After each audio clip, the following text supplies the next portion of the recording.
The pillows are fluff thanks to Miss Emily. The couch is wide enough, join the family. It's all love while we laugh at first criminalities.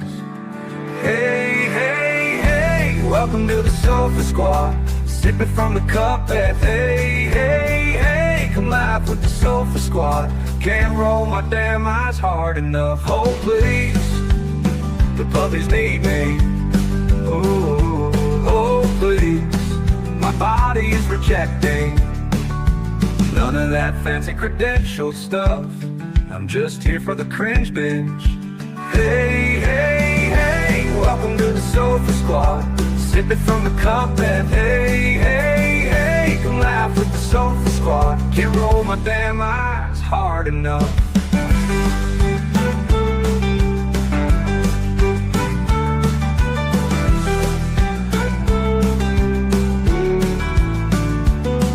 Oh please, the puppies need me.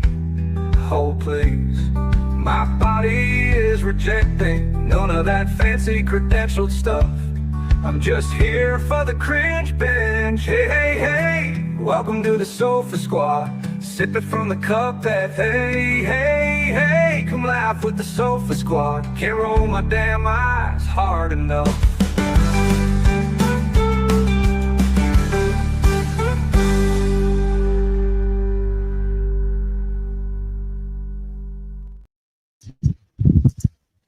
Hello, Sofa Squad. How is everybody? I gotta see where the camera is. How is everybody doing?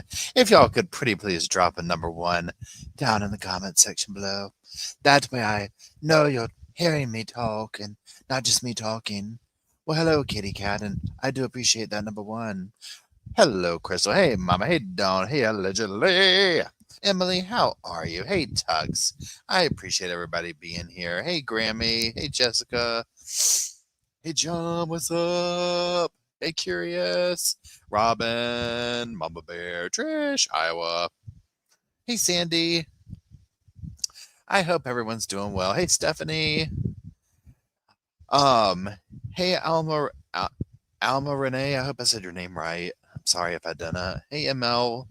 Boo, I see you. I love your name. Hey, Emster. Shade up. Lynn. So, y'all, I have not watched this. So, I've been running around all day long. And like I was saying in the chat a few minutes before we started, it's been, y'all, I'm talking tsunami storms, but it's helped cool it off. And then I don't know if it's the weather or what, but like literally as the day's going, I'm like, I am just like out of it. You know what I'm saying? I hear the puppies. Bobo, come here. Bobo, come. Come on. They're making their way this way. They'll be hold tight. Please hold. Hey, Northwest. Hey, Wing. Oh. So I haven't watched this yet. I want to watch it. Now, before we start, I just want to say I was looking. So it doesn't look like Stephen Stearns was actually in court for his hearing. But yeah, the stuff was they're not suppressing the evidence and the trial is going to start. So I think it's July 22nd it starts. And whatever this stuff, where you pick the jury out, it's the 17th. So just know we'll be doing that. But I said we were going to stream it like maybe tomorrow night, but it doesn't look like there was anything to stream. So that's why I'm saying that. So there you go. So what we will do is I've already got this pulled up. Where'd y'all go? Please hold. I know Dawn says 7 success can crawl 150%. I saw an article somewhere saying, like, does he have bombshell evidence? And I'm like, the only thing I can think of is he's like, Jen did it. You know what I'm saying? Which wouldn't surprise me for him to drop that. Yeah, Northwest says, and that's what I agree. Northwest says, I think Stearns will plead to the CSAM case. There's no defense. I mean, my question too. It's very cut and dry, right? Like, what do you say to it? Yeah, I'd be curious to know where Jen is now. Trex says it's just been hard to watch for a long trial. Oh, Lord, thank you for letting me know. Okay, so I'm going to make me smaller and the screen bigger, and here we go. I might pause along the way, whatever. We'll just catch the vibe.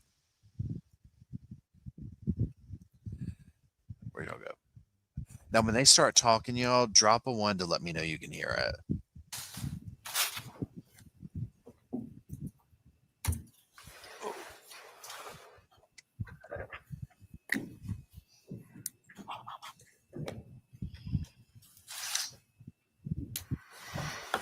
Y'all hear that little background noise they're doing? Yeah, if Stefan goes and pleads guilty to this, it's like all these major cases. It's going to be crazy, right? But I really can't imagine why he would take this one, the first one, to trial. I can't mute myself. All right, this is CR 0124316665. Defendant is present in custody with counsel, Ms. Thompson, Ms. Jennings, and Ms. Taylor, Ms. Massoff, and Ms. Barlow. The state's present with Mr. Thompson, Mr. Horowitz, Ms. Jennings, and Mr. Nye is here as well. Am I miss anybody? I'm sorry. Ms. Allen is here as well. Ms. Allen is here as well. Very well, thank you. All right, we are here today to entertain a change of plea. Before I start, I want to address some issues of concern and otherwise. First, I appreciate everybody in attendance today being on their best behavior. Please, no outbursts or demonstrations. Any such conduct will result in immediate removal and may result in an inability to attend further court proceedings in this case. I want to point out that there have been calls by some for the public to contact me and my office in an attempt to influence my decision-making in this case. This has been extraordinarily disruptive for court staff and the ability for them to get work done, not only in this case, but in other cases where defendants are entitled to have their cases processed, and frankly, as important, if not more so, for victims to have their cases processed in those cases. It's also highly inappropriate. A court is not supposed to, and this court will never take into account public sentiment in making an opinion regarding its judicial decisions in cases. Courts should, and I always will, make decisions based on where the facts and the law lead me, period. I have not read any of the numerous messages nor listened to any of the numerous voicemails that have been sent to me and my staff. Those have all been forwarded to security and, where appropriate, to law enforcement.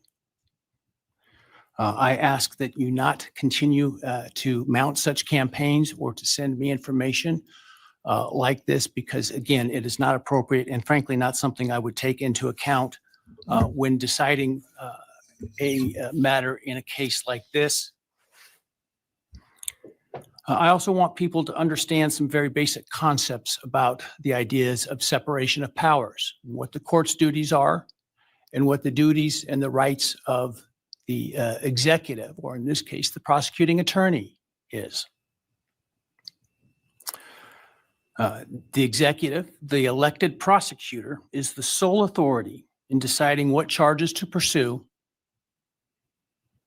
including whether, as well as what penalties to ask for, and what penalties to pursue, including the death penalty.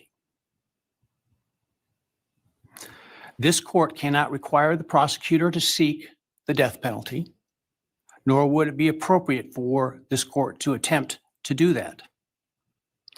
This court, in considering a plea agreement, if it were to reject this plea agreement, cannot force the state to seek the death penalty.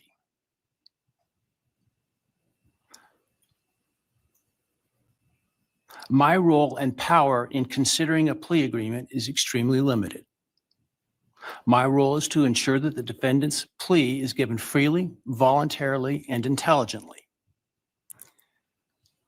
If those things are met, I can only reject a plea, such as the one in this case, where I'm not being asked to agree to the sentence, in advance.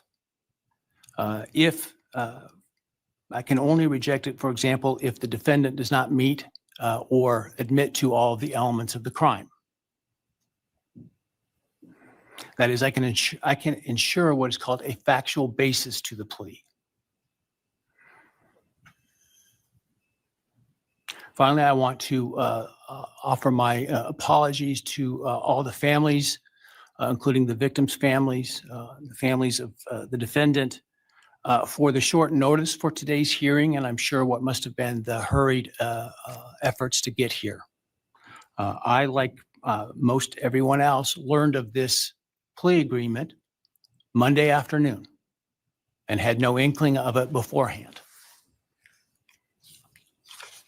Prior to that time, I was under the belief that this case was proceeding to trial, as had been indicated, and my staff and I were busy continuing to work on preparations to have potentially 10,000 citizens of Ada County come to jury duty starting in mid-July, with the questionnaire process in mid-July.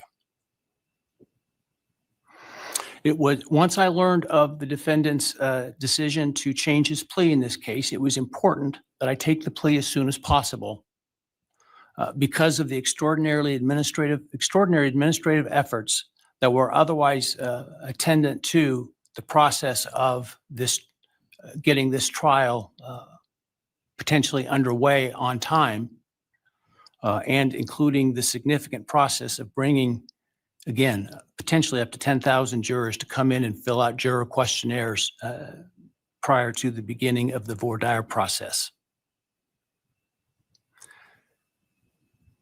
And so it was important that we, if we're going to go down this road, do so expeditiously so that we can avoid those costs and expenses associated with that.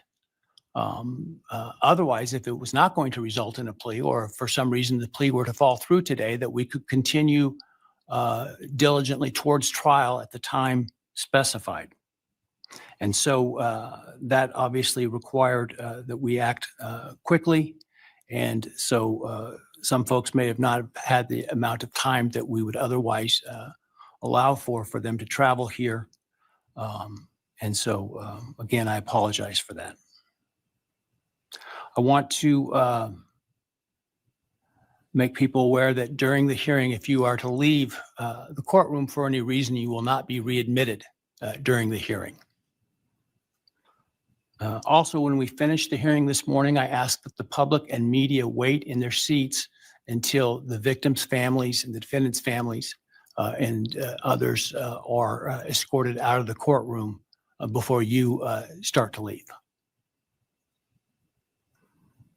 Finally, I want to acknowledge the trial court administrator and her staff, the Ada County Sheriff, and the Ada County 4th District Marshal Service for the huge lift that they've accomplished in preparing for and orchestrating this hearing today, as well as to all the security attendant today that you see, and some of whom you, many of whom you don't see, with less than 48 hours notice. And so I appreciate the hard work that they've been doing. Frankly, some of them while they were on some vacation prior to the trial starting and had to call that short. And so I appreciate very much their professionalism and dedication.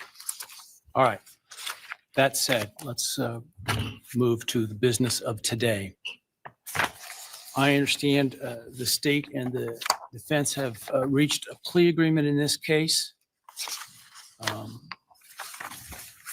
For the record, I have a written plea agreement which indicates in sum, the defendant will plead guilty to all 5 counts in the indictment: burglary, felony, and first-degree murder, 4 counts. The state and the defendant stipulate, that is, that the defense is not free to argue for a lesser sentence at sentencing to the following. The defendant on the burglary charge will be sentenced to 10 years fixed, and that the defendant on counts 2 through 5, the 4 counts of first-degree homicide, on each count would receive a fixed life sentence, all 5 of those counts to run consecutive to one another. Defendant as part of the plea agreement, waives his right to appeal, as well as his right to appeal the sentence and his right to seek leniency or reconsideration of the sentence under Idaho Criminal Rule 35.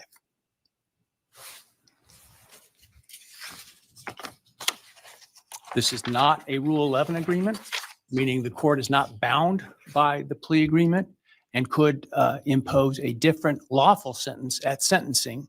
The stipulated agreement between the parties is the maximum on each count. So theoretically, the only thing the court could do would be a lesser sentence at sentencing.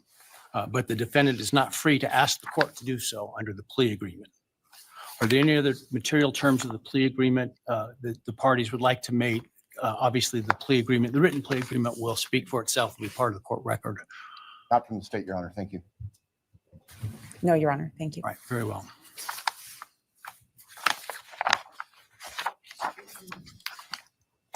All right. Ms.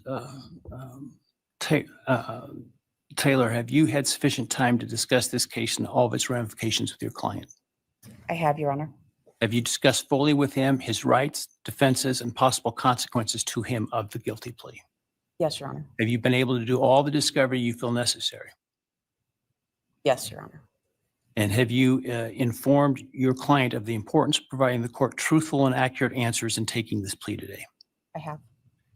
Have you apprised your client of any and all offers and counter offers and answered his questions about those? Yes, Do you consent to the entry of the plea today? I do. All right, Mr. Koberger, I need to ask you some questions this afternoon, or I guess it's this morning still.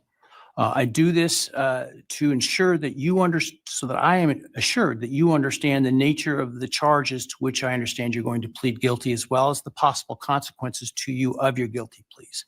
I want to make sure your plea is given voluntarily, and I want to make sure that you actually committed the crimes to which you're pleading guilty, because I don't want you to plead guilty to a crime you didn't commit. If you attempt to plead guilty today, but for some reason I don't accept your plea, then it is possible that your statements today could be used against you later at trial. Do you understand that? Yes. All right, thank you. And now while you're standing, actually, why don't you take the oath from the clerk? Please raise your hand. Do you solemnly swear or affirm that the testimony you shall give in the matter not given before this court shall be the truth, the whole truth, and nothing but the truth, so help you God? Yes.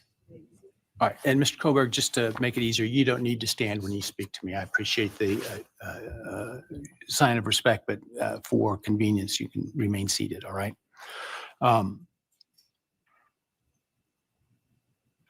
Before I start asking you questions today, have you consumed substantive questions? Let me ask you, have you consumed any alcohol, drug, or other intoxicating substance that would impair your ability to understand or exercise reasonable judgment? No. You feel like you are thinking clearly today? Yes. All right, I want you to understand what the possible penalties are for each of the crimes to which I understand you're going to offer a guilty plea today. They include on count one, the burglary, a fine of up to $50,000 and a period of incarceration of up to 10 years in the state penitentiary. You may be required to pay restitution to any victims of the crime. Count 2, 3, 4, and 5 for first-degree murder. The consequences include a fine of up to $50,000, a period of incarceration of life imprisonment, which is a requirement of a sentence, that it be a life sentence with a mandatory minimum sentence of at least 10 years on each of those counts. In addition, you would be potentially responsible for a fine of up to $5,000 to each of the victims of your crime to be enforced in the form of a civil judgment to operate as additional punishment. This is in excess of any restitution or fines that the court could order. And again, you may be required to pay restitution to the victims of the crime. You would be required to provide, as to counts 1, 2, 3, 4, and 5, a DNA sample and a right thumbprint impression, and potentially pay for analysis of those samples. You would lose any right to possess, purchase, or carry a firearm, the right to serve on jury duty, the right to hold public office, and the right to vote. Do you understand the charges and all those possible consequences? Yes.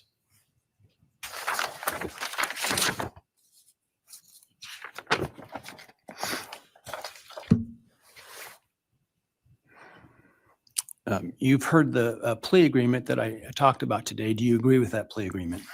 Yes. And do you understand the nature of the charges that you've been charged with that I understand you're going to plead guilty today to? Yes.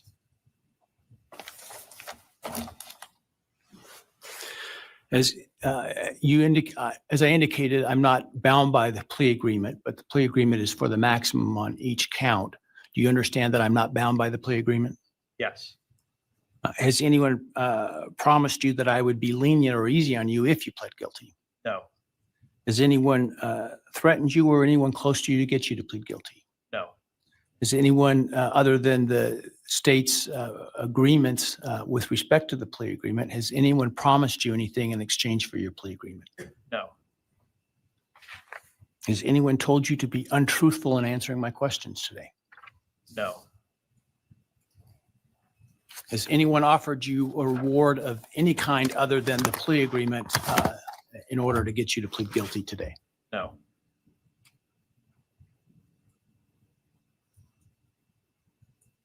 Are you pleading guilty because you are guilty? Yes.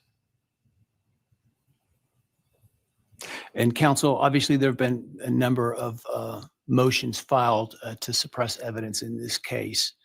Other than those filed, are there any other motions that you felt were available with respect to Rule 12? No, Your Honor. And Mr. Kohlberg, you understand that by entering the guilty plea in this case, you would be giving up your right to appeal any decision this court made, as well as your sentence. Yes.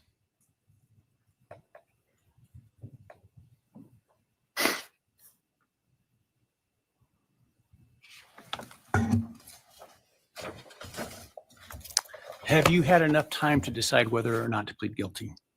Yes. Are you pleading guilty freely and voluntarily? Yes. Given your choices, do you believe it's in your best interest to plead guilty? Yes. Have you discussed fully the matter of pleading guilty with your attorney, and are you satisfied with the advice you've received? Yes. Has your attorney advised you to your satisfaction about what your rights are, what your defenses may be, and what the possible consequences to you of your guilty plea are? Yes. Has your attorney done everything you've asked them to do? Yes. Are you satisfied with their representation of you? Yes.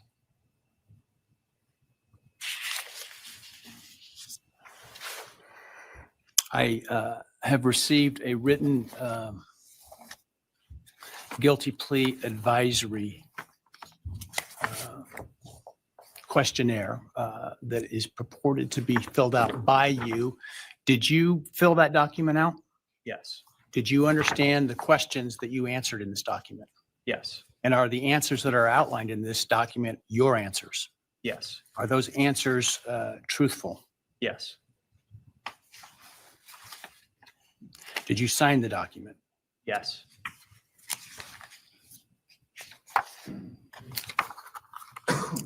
And this document outlines many of the rights that you have in this case. Should you not plead guilty, did you understand those rights? Yes. They include a right to a jury trial. Do you understand that? Yes. They include a right to the presumption of innocence. Do you understand that? Yes. They have the right to require the state to prove your guilt as to each element beyond a reasonable doubt. Do you understand that? Yes. They include a right to confront your accusers and cross-examine witnesses presented by the state, including by utilizing the subpoena power of the court to accomplish that. Do you understand that? Yes. You understand you would have a privilege against self-incrimination and a right to remain silent, meaning you would not be compelled to testify if you did not wish to, had you not pled guilty. Yes. You understand you're giving up that privilege and those rights that I've just outlined by pleading guilty. Yes. All right, I want you to understand what the state would have had to have proven at trial had you, to the crimes that you're pleading guilty to, had you, if you didn't plead guilty. Let me find the document. Hang on a second here. All right.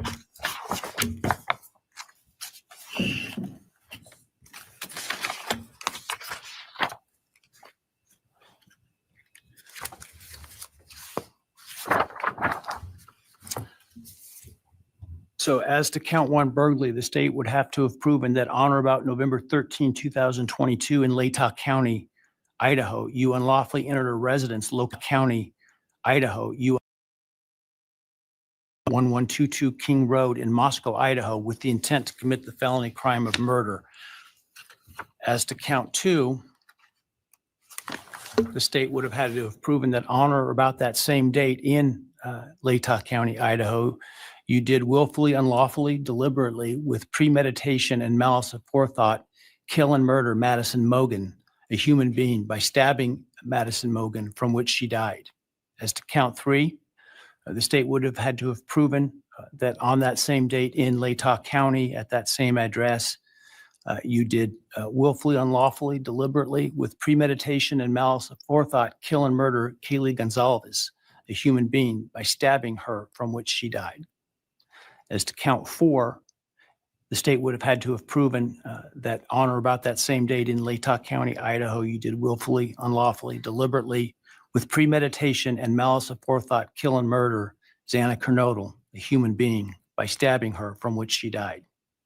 And then as to count five, also murder in the first degree, that on or about November 13th, 2022, in Latah County, Idaho, you did willfully, unlawfully, deliberately, with premeditation and malice aforethought, kill and murder Ethan Chapin, a human being, by stabbing him, from which he died.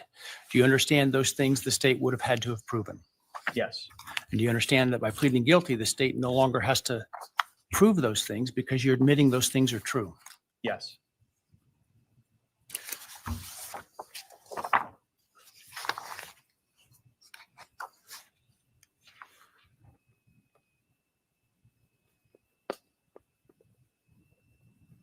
I want to also make for the record, the defendant has provided with the guilty plea advisory form a document entitled Written Factual Basis that purports to have the defendant's signature dated 1 July 2025. Did you sign that document? Yes.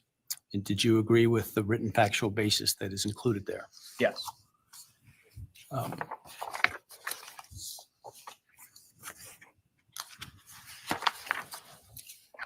And then let me ask you, did you, on November 13th, 2022, enter the residence at 1122 King Road in Moscow, Idaho, with the intent to commit the felony crime of murder? Yes. Did you, on November 13th, 2022, in Latah County, state of Idaho, kill and murder Madison Mogan, a human being? Yes. And did you do that willfully, unlawfully, deliberately, and with premeditation and malice aforethought? Yes.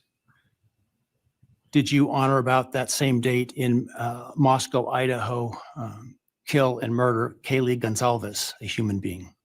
Yes. And did you do that willfully, unlawfully, deliberately, and with premeditation and malice aforethought? Yes. And did you, on that same date in Moscow, Idaho, kill and murder Xana Kernodle, a human being? Yes. And did you do that willfully, unlawfully, deliberately, with premeditation and malice aforethought?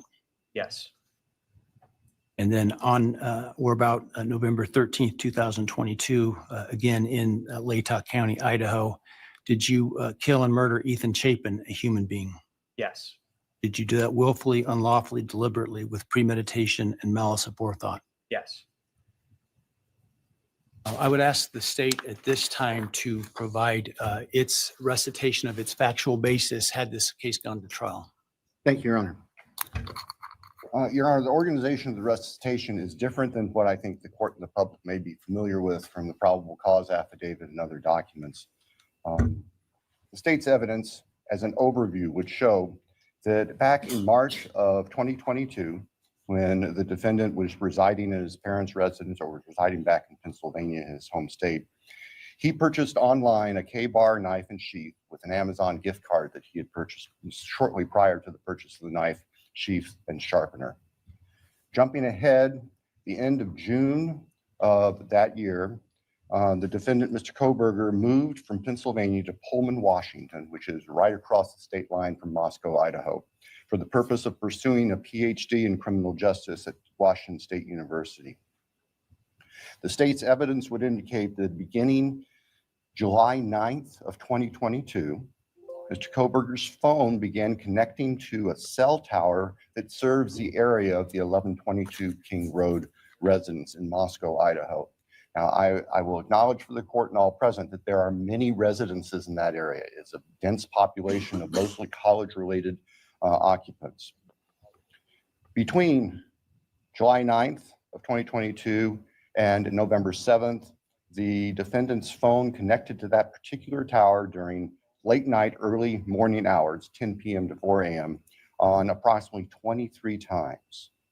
Now, I will acknowledge also, we do not have evidence that the defendant had direct contact with 1122 or with residents of 1122, but we can put his phone in that area on those times. In the interim, on August 22nd of 2022, Lake Tahoe County Sheriff's Deputy Darren Duke conducted a traffic stop in the early morning hour or late evening hours, about 11 p.m. On the west side of Moscow, on the Moscow-Pullman Road. This was a traffic stop of Mr. Koberger's car, which turned out to be a 2015 white Hyundai Elantra with Pennsylvania plates. During the course of the traffic stop, Deputy Duke was able to obtain Mr. Koberger's name, Bryan Koberger, his phone number, and his address, which at that point was an apartment address in Pullman. We then move to the early morning hours of November 13th, 2022. The state's evidence would show that early morning hours on that day, Mr. Koberger's phone left his Pullman residence, which is an apartment in kind of the central northwest part of Pullman. That phone was then subsequently turned off at approximately 2:54 a.m. and remained off until approximately 4:48 a.m. on Sunday, the 13th of November. The state's evidence would include a trial, video surveillance of a business on the Moscow-Pullman Highway, just across the state line from Moscow. It would show a vehicle matching the description of the defendant's Hyundai Elantra entering Moscow at approximately 3:02 a.m. Compiled surveillance that the investigators put together from businesses and residents then show the defendant's car, the white Elantra, as I've described, circling the 1122 King Road area, that neighborhood, starting around 3:30 or so in the morning.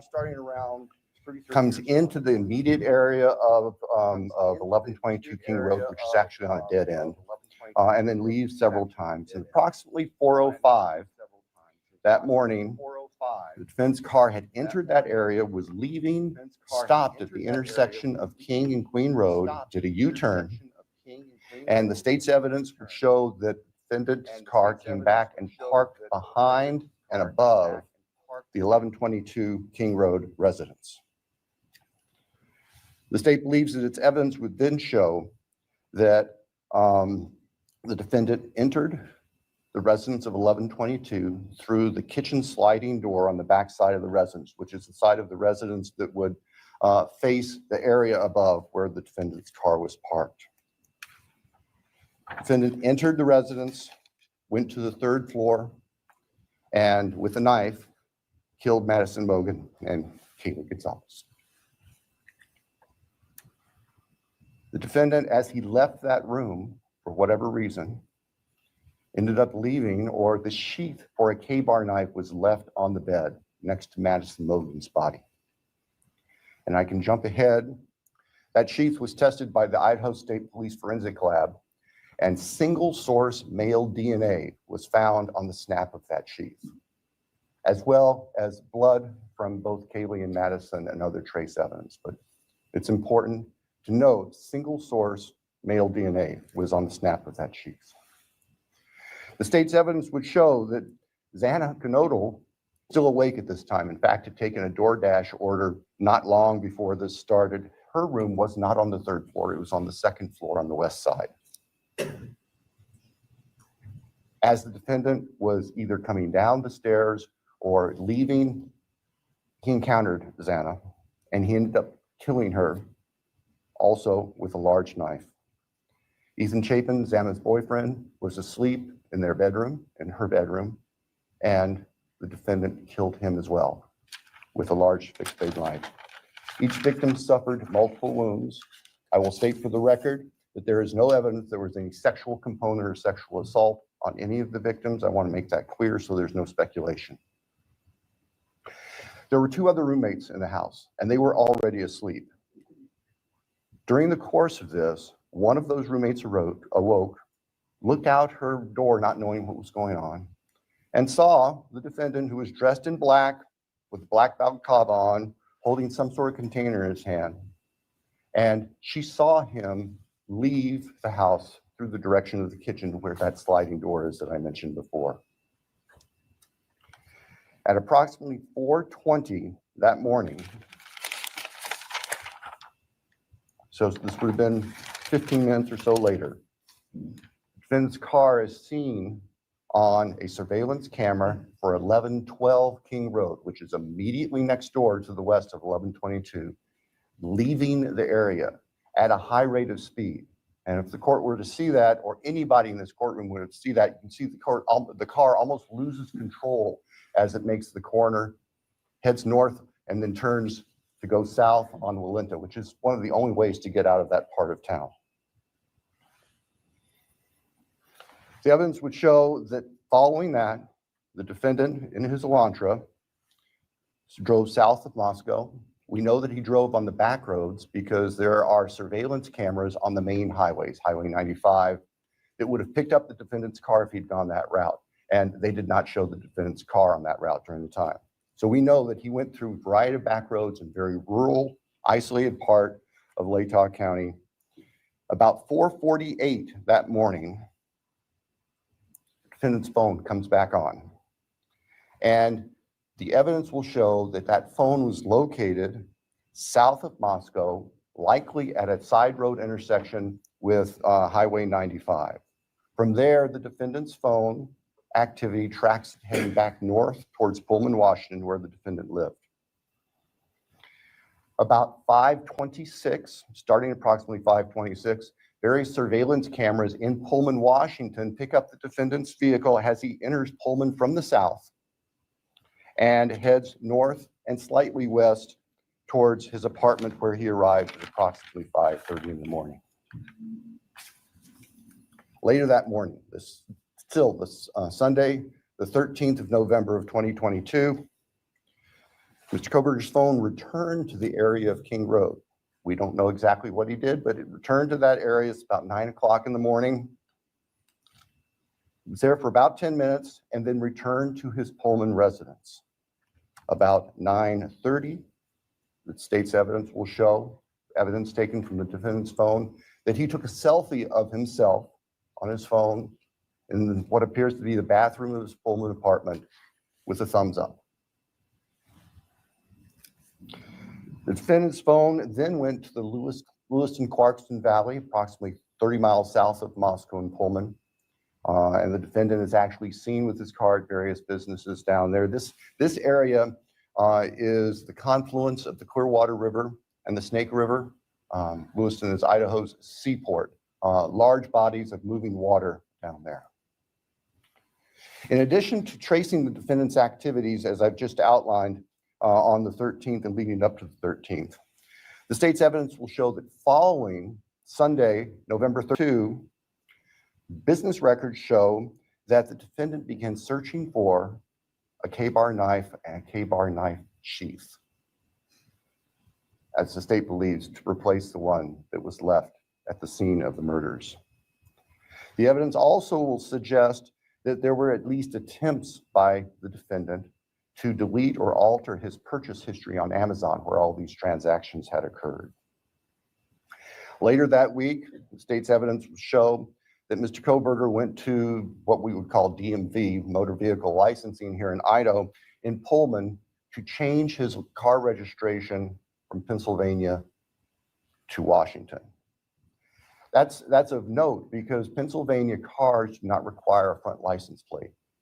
The vehicles seen on the surveillance cameras of the defendant's car showed it didn't have a front license plate on it. At the time of the traffic stop by Deputy Duke in August, it was Pennsylvania plate, no front license plate. Mr. Koberger proceeded to finish his semester of studies at Washington State University and returned to Pennsylvania for the holidays. Law enforcement at this point were aware of Mr. Koberger, had been accessing information about him, were trying to find him. They located him in Pennsylvania, and they conducted what's called a trash pull. During the nighttime hours, agents of the FBI, who assisted immensely with this case,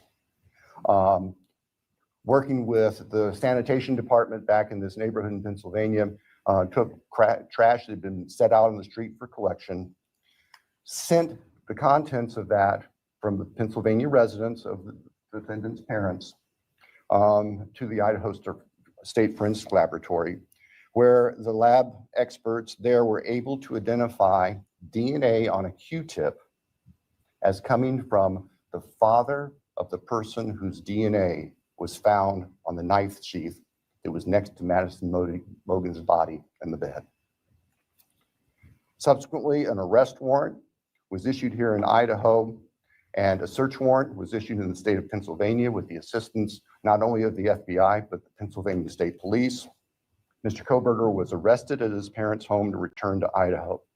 Upon his return to Idaho, a DNA sample was taken from him, and it matched the DNA found on the knife sheath next to Maddie's body at the crime scene. I can tell the court, in public, the weapon itself, the knife, has not yet been recovered. I can tell the court that the defendant's apartment in Pullman was searched, as well as his office. Spartan would be a kind characterization. There was virtually nothing there. Nothing of evidentiary value was found.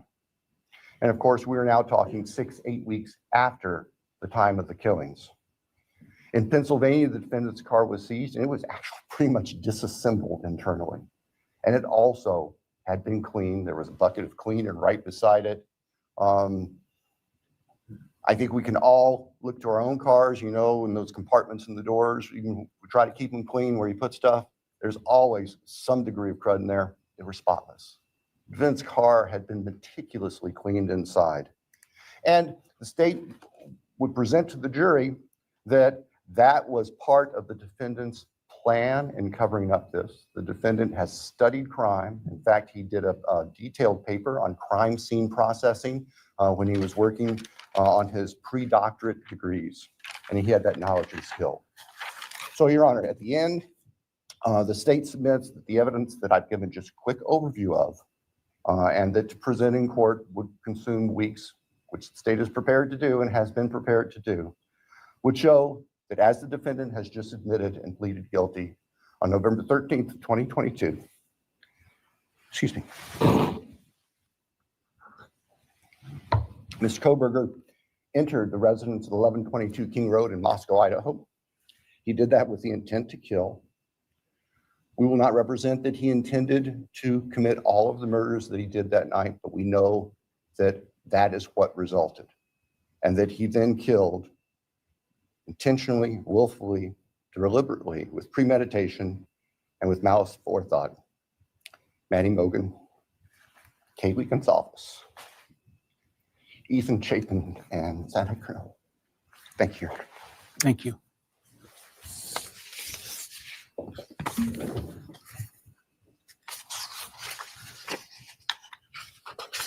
All right, based on the state's proffer and importantly, based upon defendant's explicit admission to committing these crimes, the court finds there is a factual basis.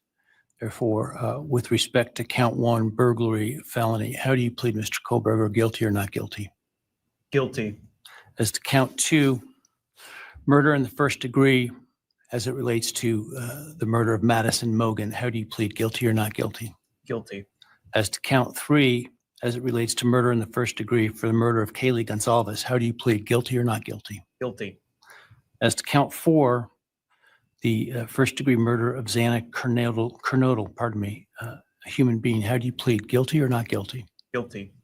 As to count 5, the first degree murder of Ethan Chapin, a human being, how do you plead, guilty or not guilty? Guilty. Right. The court will find that the defendant understands the nature of the charges and each offense and the possible consequences to him of his guilty plea. Court finds that there is a factual basis for the plea and that finds the defendant believes the plea to be in his best interest. I find that the plea was given freely, voluntarily, and was intelligently made. I accept the plea. I direct that it be entered. I'll continue the matter for sentencing in this case. I think it was mentioned on the call Monday afternoon, the defense wishes to waive a pretrial investigation. Is that accurate? Yes, Your Honor. The state also? Yes, Your Honor, the state does not believe pre-sentence investigation is needed, given the evidence that is available. We want to, though, make sure that all of the victims have the opportunity to make statements to the court at sentencing. Absolutely. And certainly both the state and the defense may present whatever sentencing memorandum and other documents you wish me to consider. The victims will be given an opportunity to provide the statements that they wish to at sentencing. Do we need more than one full day for sentencing? I do not believe so, Your Honor. We have numerous victims, and we have victims who share unique perspectives on this, and we want to make sure that they all have time to express their feelings to the court. But I believe that if we can start perhaps 8:30 or so in the morning, that we should be able to complete it all in one day. Defense agree with that in terms of the time frame? Yes, Your Honor. All right. So as it happens, we have some time reserved in this case in July and August. The week of July 22nd is available. I don't know if that's too soon for the parties or the next week, the week of August 4 is available. Any preference? Your Honor, we're prepared as soon as the court wants to schedule it. The state, I believe, would be prepared on the 22nd. We've told the victims' families that we're looking at approximately those dates. All right. So because of the plan to bring in so many jurors to fill out questionnaires, I had ordered that no other trials could take place in this courthouse the week of July 22nd. And so we will use that in terms of the sentencing date because of what I'm sure will be the significant interest of the media and the public and the logistics that will be required to make that happen. Without trials going, it'll be a lot easier to do that. So let's pick that week. Why don't we pick July 23rd with the idea that if for some reason we don't finish, we could continue into the 24th. And we'll start at 9 in the morning. Does that give your team enough time, Sandra? 9 in the morning? All right. Any concerns with that date? No, Your Honor. Thank you. No, sir. All right.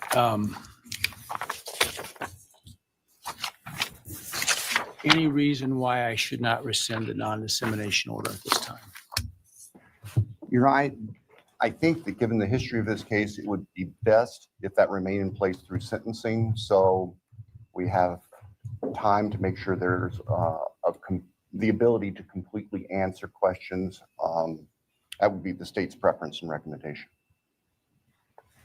We'd have no objection for the order to remain in place through All right. sentencing. I will, at this point, the idea to keep it until sentencing, which time it would be withdrawn in order to give the parties the space and time to prepare to meet what I'm sure will be the deluge of media requests. That's at least my preliminary decision at this point. We can always revisit if it seems to be,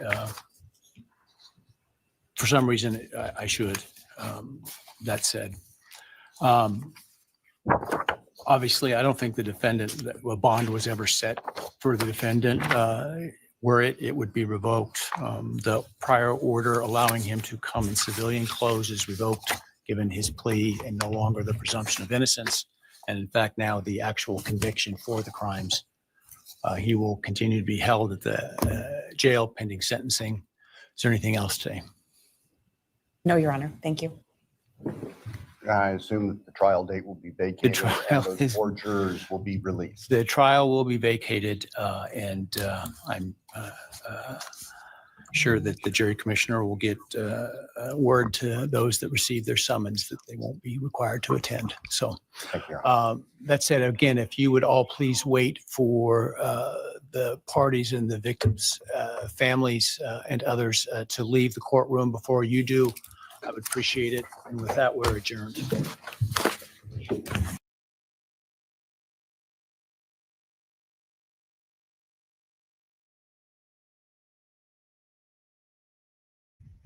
Well, my. There you go. Okay, well, Oliver's come to say hello. Hello. Yes, I'm talking to you. He's coming to give comfort because he knows I was traumatizing. So, wow. So, I guess so. If we want to, let me digest it for a second. The part where they were saying that she saw him with a container.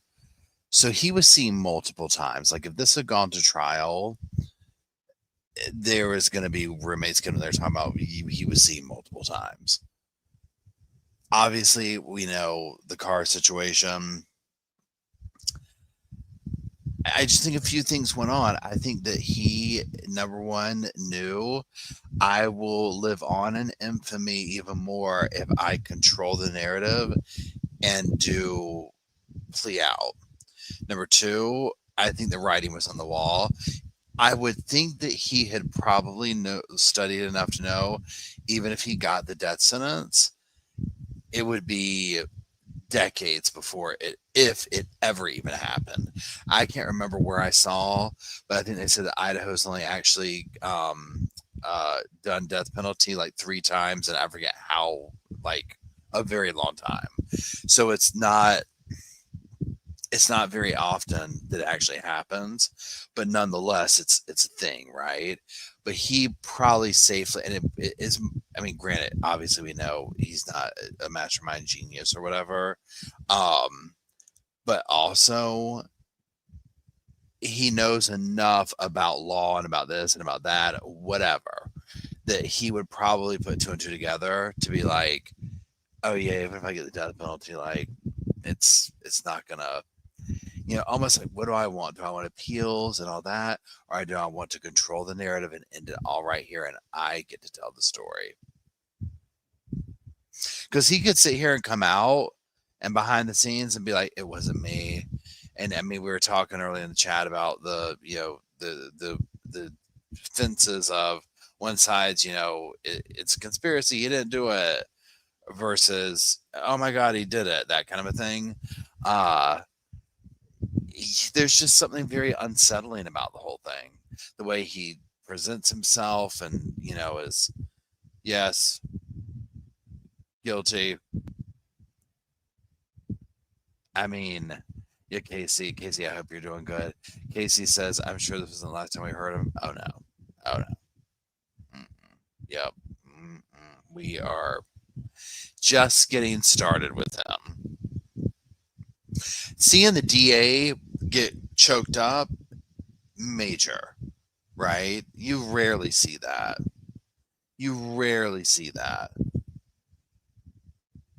Oh yeah, the Stephen McDaniel definitely reminds me of that.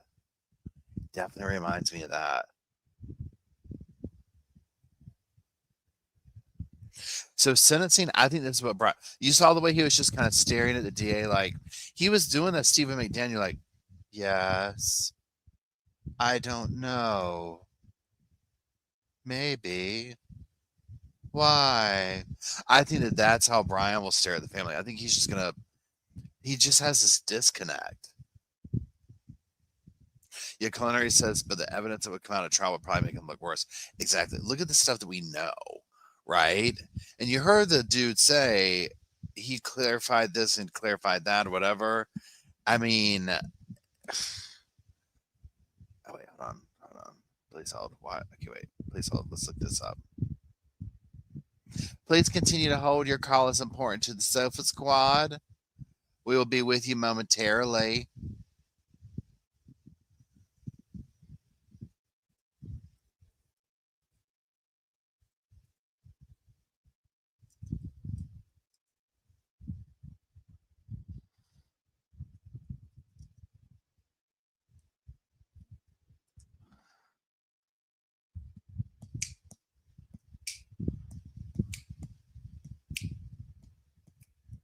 Hold on, I'm trying to find this.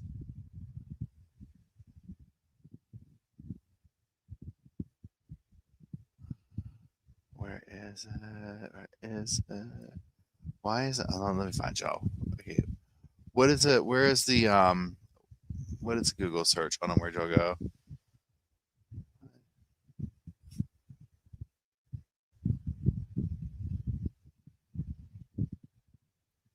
Okay, let me type this in then.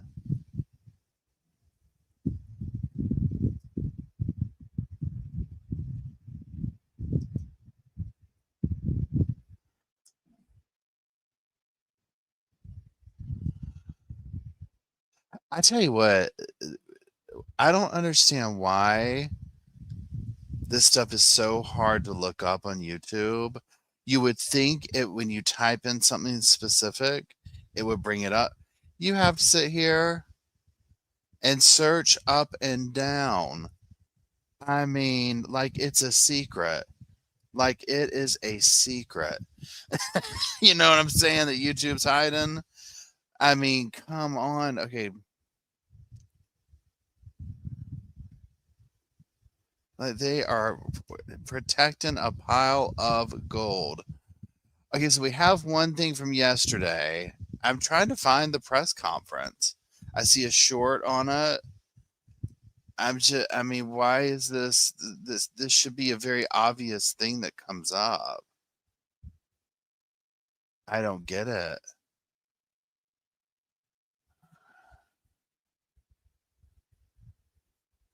Press comments at the end of most court hearing feeds. Okay, hold on, please. Thank you. Thank you. Let's try that.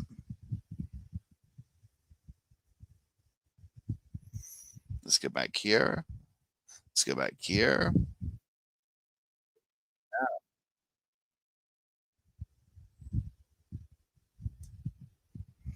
Okay, so we have, let's see here. Professor wonders if she inspired. Boom. Victim's father. No. I don't need you in my face right now, sweetie. So, yeah, this is apparently just not wanting to show its face to me. I don't know. Courthouse steps, yeah. I mean, I'm typing all this in. I saw like a short on it, but yeah. I don't know what else to type in for it. I mean, there's this as a short.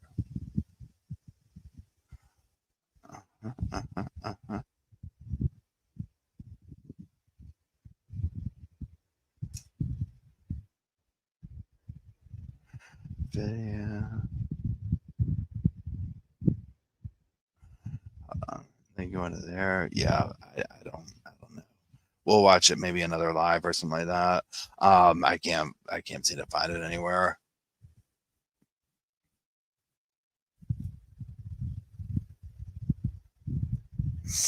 So what was the gist is Maddie's family was in favor of plea and are great till the case is over. Okay. I saw one of Ashley Bamfield's interviews. Oh,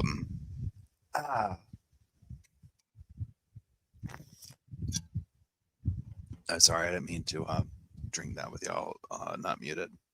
Yeah, I'll see. We might do another thing or whatever. I just can't. I can't see him. I can't find it right now. So yeah, I understood that a couple of the families were upset. Sounds like a couple of them were like, okay, cool, let's get this over with. it's just, I mean, yeah, it's like, I mean, I ache for all of them. You know what I mean? Please don't play Steve G's interview. Okay, is that the one? I think that's the one. Is that the one that Ashley did? Ashley Bamfield?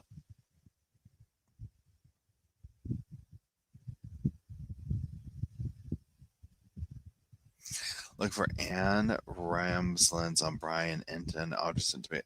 Okay, I'll check that one out. Okay, yeah. Okay. Wow. I appreciate that, Bandit's mom.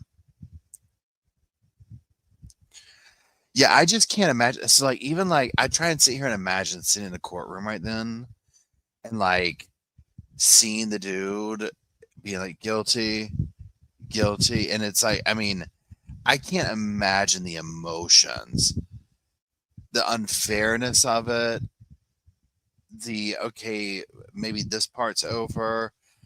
Oh, Emily's been a member for 17 months. That's amazing. And so much longer. It's like, where do you go from there? You know what I mean? Like, I just can't imagine all the flood of emotions it would have over seeing a person that took your loved one's life, and in such a senseless way, an intentional way. You know what I mean? Like, I really think he just wanted to see if he could get away with murder. Like, what was that movie? Numbers? What was it? That older movie with Sandra Bullock, and the kids were like, "We're just gonna see if we can kill somebody and get away with it," and it starts that whole thing. That's what this kind of reminds me of.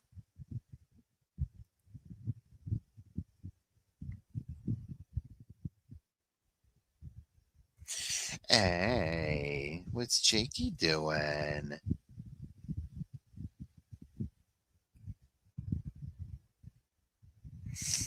Yeah, I think, yeah, Jenny says he wanted to see if he could get away with it. Yeah, I agree. I think you just wanted to see if he could get away with it. Murder by Numbers. Yes, thank you, Culinary. That was a good movie. Yeah, Brenda says, I think he wanted to be studied. And honestly, I think that it's going to go, again, it's the Chris Watts thing. I mean, remember how the Chris Watts thing went down? Granted, you're talking about different situations, different people, different players.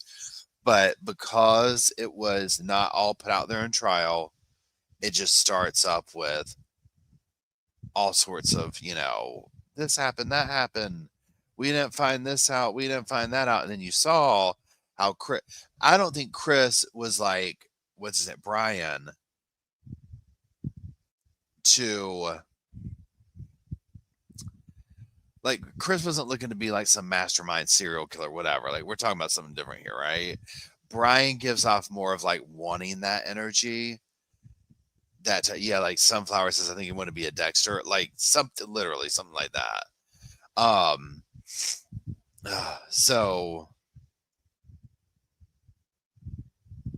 Tracy said Brian's got so many women loving on him, that women that like the serial killer. Yeah, he wanted to be a Bundy, and his resemblance to Ted Bundy is very interesting.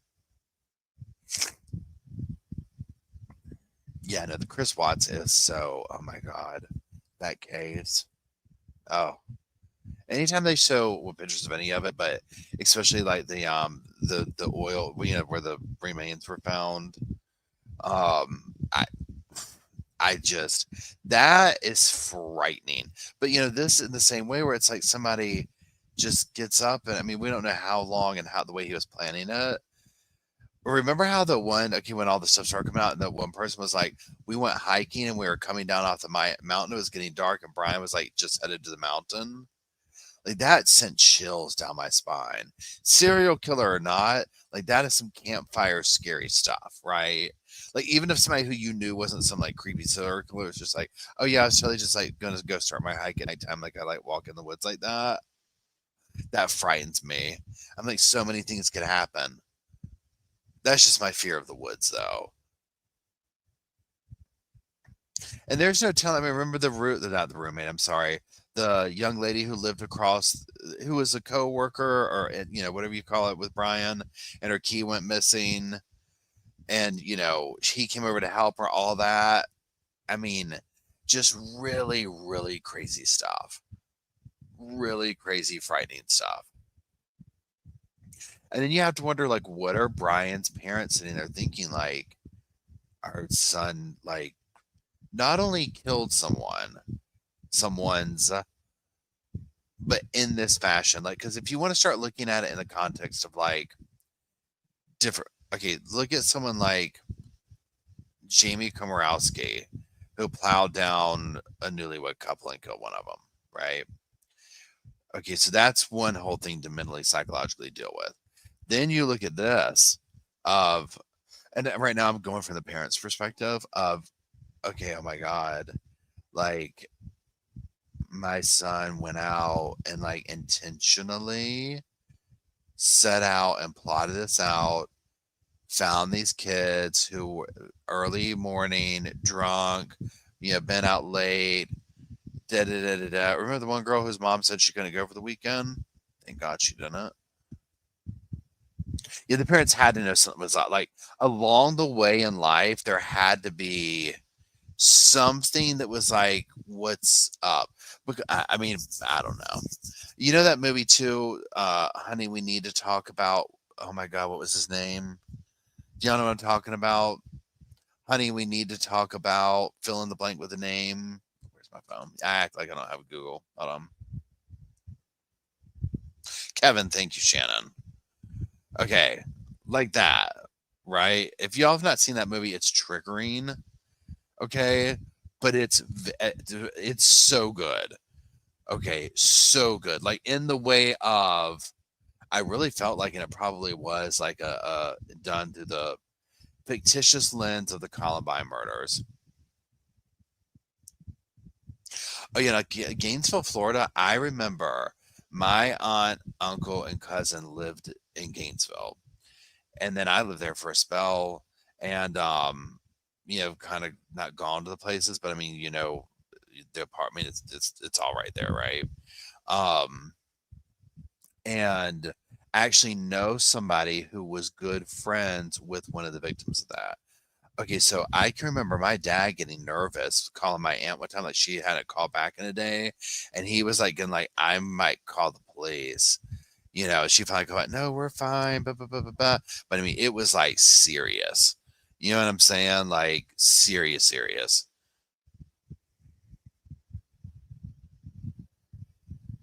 Yeah, okay, then we need to talk about Kevin. Yeah, we need to talk about Kevin was like, yeah, it was, I don't even know the word to use for it.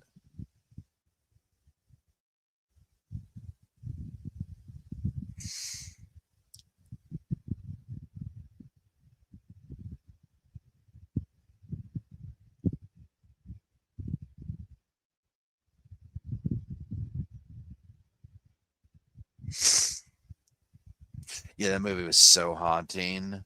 I mean, so haunting, right? Oh my gosh.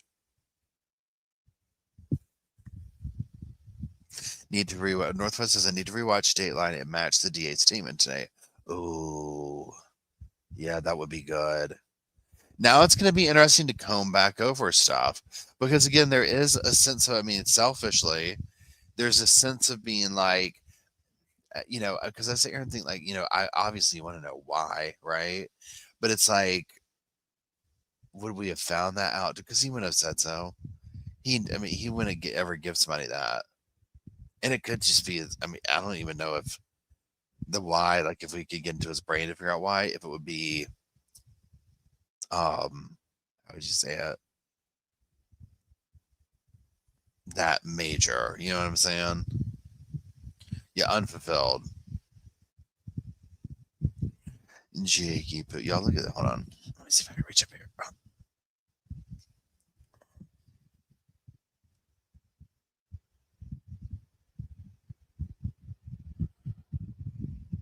Hello. Hello. That's my little nose. Yes, that's my brother. His name is hello there. Oh yes. Oh yes. Get to my neck, please. Thank you. Why can't I get the thing? Where are y'all? There you go. He's just very calm. Very calm. There we are. Well, no, he's not. He's like, okay, now you got me going. Jake's like, now you got me going. It's okay. It's okay. This is one of the rare moments where everyone is calm in the house. Everyone is calm. Even Jake. We had, so these are the toys which we don't. So we'll kind of start our little closing out. We'll do our little palate cleanser conversation, whatever, before I head out for the evening. So these are the toys which we do not speak of. You know what I'm saying? Okay, so this is what caused massive meltdowns. I have them on the windowsill. This right here, we will die. Bo will kill. Bo will cut a you-know-what over this. This too, another different version. Bo will cut a you-know-what over this, okay? This one, no, we don't. We're not going to get those. See, they're all stirring. They can hear the clinking of them. Now, these are just some of them. The other one's here. Now, this one, as you will see from the tune-upness, no, this one's very dangerous to pull out. This one has been known to bring houses down. So this is the green alien. Look, Jake's trying to get it. This right here is the, so you see, this one's a very popular one. Very popular one. This one right now, we're calm right now. This one here, we're all willing to lose our lives over.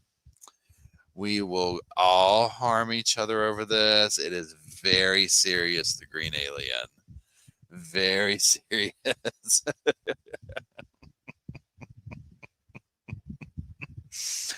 Oh my goodness. Things are very serious when he comes out. So we're going to put green alien back over here. Okay. To maintain the friendships in the house.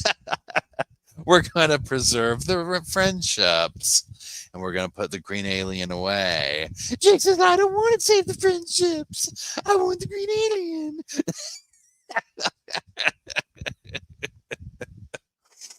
Oh my gosh. Oh my gosh. It's okay.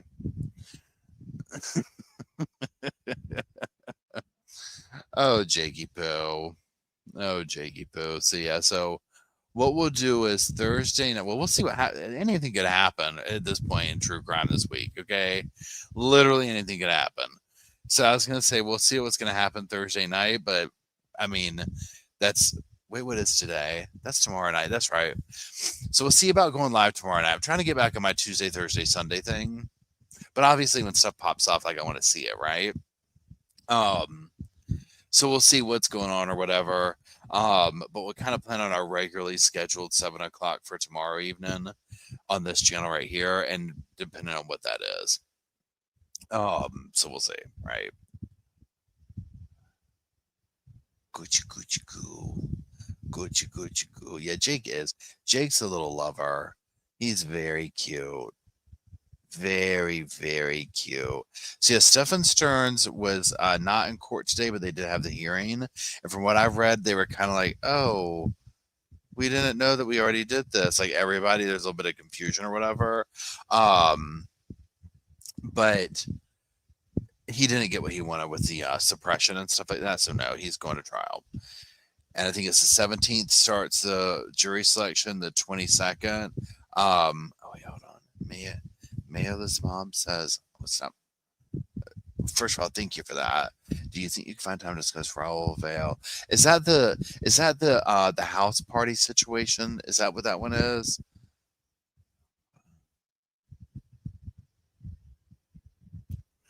Okay, Raul Vale. Video. Oh wait. Thursday. Fatal stabbing. Oh, he took the stand. Oh, so this is at the party. I haven't watched any of it.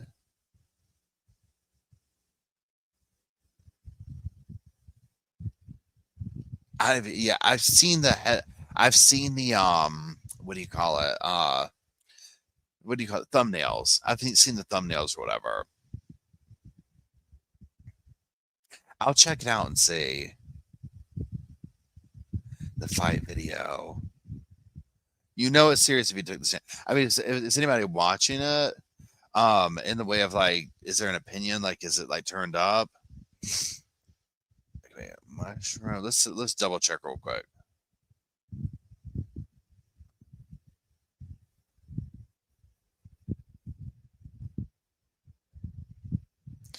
So the way I understand it, and I think tomorrow, what's tomorrow, Thursday, right? So tomorrow the video on the main channel will be the jury, kind of what we went over in this channel or whatever. So they are still deliberating.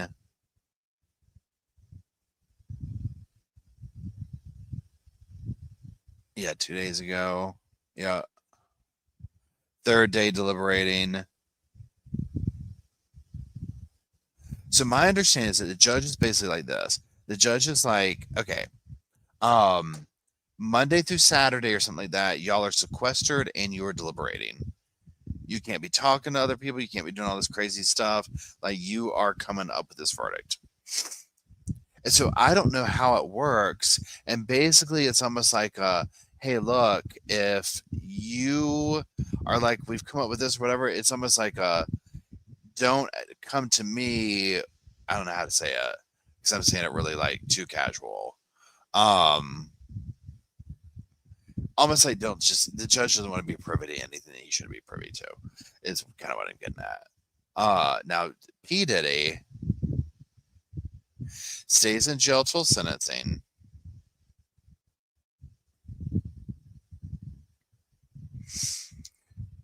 So he was acquitted of the S trafficking and racketeering, but convicted on the prostitution related counts.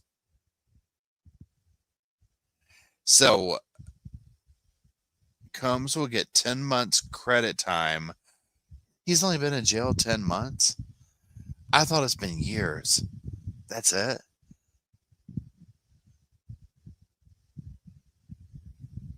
October 3rd, sentencing. I mean, oh my God, yeah, I don't know about the RICO stuff.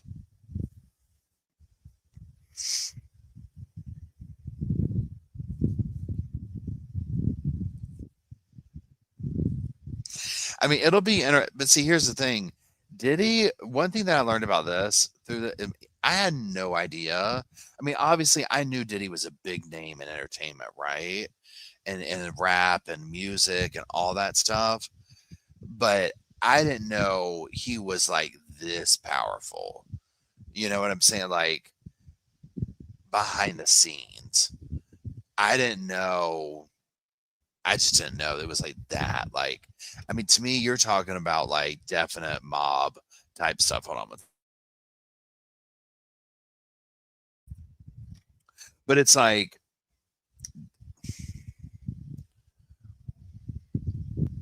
so yeah, he's going to get out all those people that testified. And I don't know everybody's personal situation, obviously, like on a personal level. But I know that if I had gotten up there and told all that stuff, and then they were like, oh my God almighty. Sorry, y'all. And then they were like, okay, he's going to be getting back out. I would be scared. Because, two, he's probably going to just continue to victimize. Well, and also, he can run things from behind. He can run things from behind the, okay, hold on, y'all. Matt stormed in the door. That's why it scared me half to death. And I'm holding groceries. And now the dogs are like, oh my God, she's got the treats. Yeah, I wonder if, like, did he pay? Because apparently he has tons of money and tons of connections and lots of people willing to do stuff for him. It's very Epstein-y.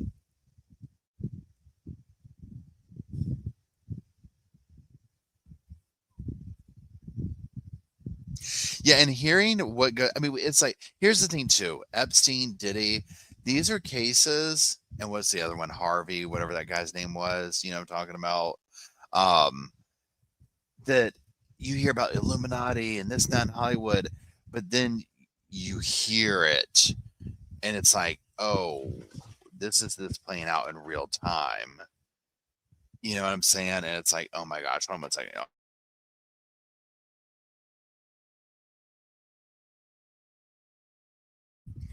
It's a very serious time in here. The groceries are being brought in. The dogs are very, very happy. There you go. Thank you. Yeah, I would be scared. So, y'all, I'm gonna go because it's my bedtime. Thank y'all for watching that with me. And some of you, I saw you saying like, I've watched it a bunch of times. Thank you for watching it again with me. I do appreciate talking about it. So obviously that week we've got this sentencing, Lori's sentencing, and Stephen Stern's trial. I honestly don't know what we're gonna do. It's like I just my brain is broken. So we'll figure it out though, right? Well, if Stephen Stern's happens, 100% expect waiting for him to say I'm gonna plea out, but we'll see. So, anyways, I do appreciate all of you moderators, all of you friends hanging out, keeping me in line, keeping the cushions fluffed. Give them a round of applause. And where's my little thing? And a little mushroom. Well, no, we don't want to death cap them. Let's take that back. Let's do something more. Don't death cap the moderators. Let's do some cheesecake. How about that?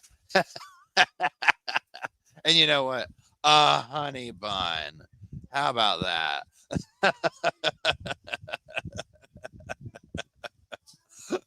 I love it. I love it.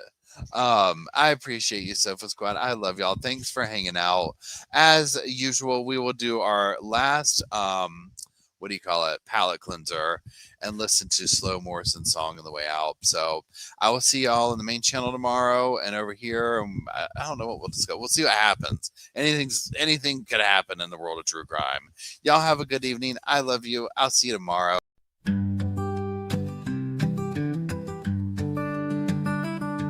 The pillows are fluff thanks to Miss Emily. The couch is wide enough. Join the family. It's all love while we laugh at first criminalities. Hey, hey, hey, welcome to the Sofa Squad. Sipping from the cup at hey, hey, hey, come laugh with the Sofa Squad. Can't roll my damn eyes hard enough. Oh, please, the puppies need me. Oh, oh, please, my body is rejecting none of that fancy credential stuff. I'm just here for the cringe binge. Hey, hey, hey, welcome to the Sofa Squad. Sipping from the cup and hey, hey, hey, come laugh with the Sofa Squad. Can't roll my damn eyes hard enough.